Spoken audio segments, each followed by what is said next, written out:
Hi hello guys, అందరూ ఎలా ఉన్నారు? నేను ఈరోజు పన్నీర్ కర్రీ అనేది ప్రిపేర్ చేశాను. నాకు అసలు పన్నీర్ కర్రీ చేయడమే రాదు. మా బావ ఇలా చేయాలి అని చెప్పారు. తన్నే ఫాలో అయిపోయి పన్నీర్ కర్రీ అనేది ప్రిపేర్ చేశాను. బాగానే కుదిరింది. మీరు కూడా ట్రై చేయండి, బాగుంది. చికెన్ ప్లేస్లో ఈ పన్నీర్ కర్రీ అనేది మనం రైస్లోనూ తినొచ్చు, చపాతీలో తినొచ్చు, బిర్యానీలో కూడా తినొచ్చు. మూడింట్లోనూ బాగుంటుంది. టిఫిన్స్లో కూడా చాలా బాగుంటుందండి, పూరి కానీ చపాతీ కానీ. ఈ పన్నీర్ కర్రీ ప్రిపేర్ చేయడం కూడా చాలా ఈజీ. పన్నీర్ మనకి డీమార్ట్లో దొరుకుతుంది, విక్టరీ బజార్లో దొరుకుతుంది, రిలయన్స్లో కూడా దొరుకుతుందండి. మేము తెచ్చుకున్నది 250 గ్రామ్స్, 120 రూపీస్ పడిందండి. విశాఖ బ్రాండు బాగుంది.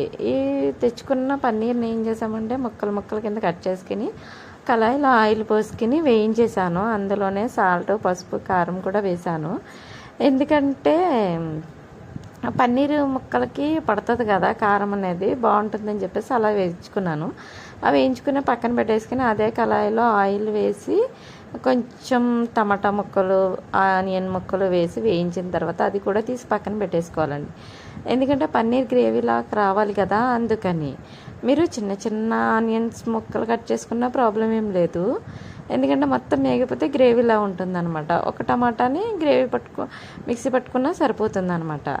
అదే అలా తీసి పక్కన పెట్టుకున్న దాన్ని పేస్ట్ చేసుకుని పక్కన పెట్టేసుకున్నాను. వేరే కళాయిలోకి ఆయిల్ పోసుకుని కొద్దిగా జీడిపప్పులు అనేది వేసానండి మా పాప కోసం. జీడిపప్పు పన్నీర్ కర్రీ అంటారు కదా, ఇది ప్లేస్లో కొంచెం క్యాప్సికమ్ వేసుకున్న ప్రాబ్లం లేదు, బాగుంటుంది, టేస్ట్ బాగుంటుంది. జీడిపప్పులను కూడా వేయించుకుని పక్కన పెట్టేసుకున్నాను. అదే కళాయిలోకి ఆయిల్ వేసుకుని పేస్ట్ పెట్టుకున్న ఆనియన్ పేస్ట్ ఉంటుంది కదా, మిక్సీ పట్టుకున్నది, అది కళాయిలో వేసేసి వేయించేసానండి. దోరగా దగ్గరకు వచ్చిన తర్వాత ఆయిల్ అంతా పీల్చేసుకుంటుంది. మళ్ళీ అదే ఆయిల్ పైకి తేలుతుంది అన్నమాట. అలా తేలనిస్తే మనకి కర్రీ టేస్ట్ అనేది బాగుంటుంది. ఆనియన్లో ఉన్న వాటర్ మొత్తం పోతుంది. అందుకని నేను ఇలా చేశాను. మీకు వేరే విధంగా నచ్చితే వేరే విధంగా చేసుకోవచ్చు, ప్రాబ్లం లేదు.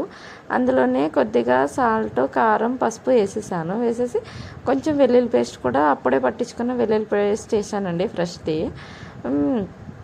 మీరు వెల్లుల్లి పేస్ట్ బయట నుంచి తెచ్చుకున్నది వేసుకున్న ప్రాబ్లం ఏం లేదు. అందులోకే కొంచెం కొత్తిమీర, కొంచెం ఒక పచ్చిమిర్చి వేసాను. ఎందుకంటే మేము కొంచెం కారం అనేది తక్కువ తింటాం, అందుకని కారం తక్కువ వేస్తాను అనమాట.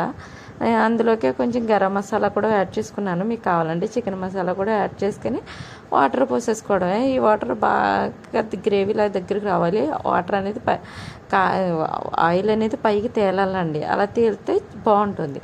అలా తేలిన తర్వాత పన్నీర్ ముక్కలను వేసేసుకోవడం, వేయించి పెట్టుకున్న పన్నీర్ ముక్కలు.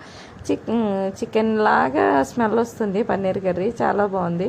చూడండి ఎంత టేస్ట్గా ఉంటుందో, మీరే ట్రై చేసి చెప్పండి. నా ఛానల్ ఫస్ట్ టైం చూస్తున్నట్లయితే సబ్స్క్రైబ్ చేసుకోండి, కామెంట్ చేయండి.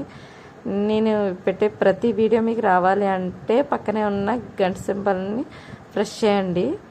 ఇదిగోండి, పన్నీర్ కర్రీ అనేది రెడీ అయిపోయింది. లాస్ట్లో కొంచెం కొత్తిమీరతో గార్నిష్ చేసుకుంటే పన్నీర్ కర్రీ అనేది రెడీ అయిపోయింది. Thank you so much, bye.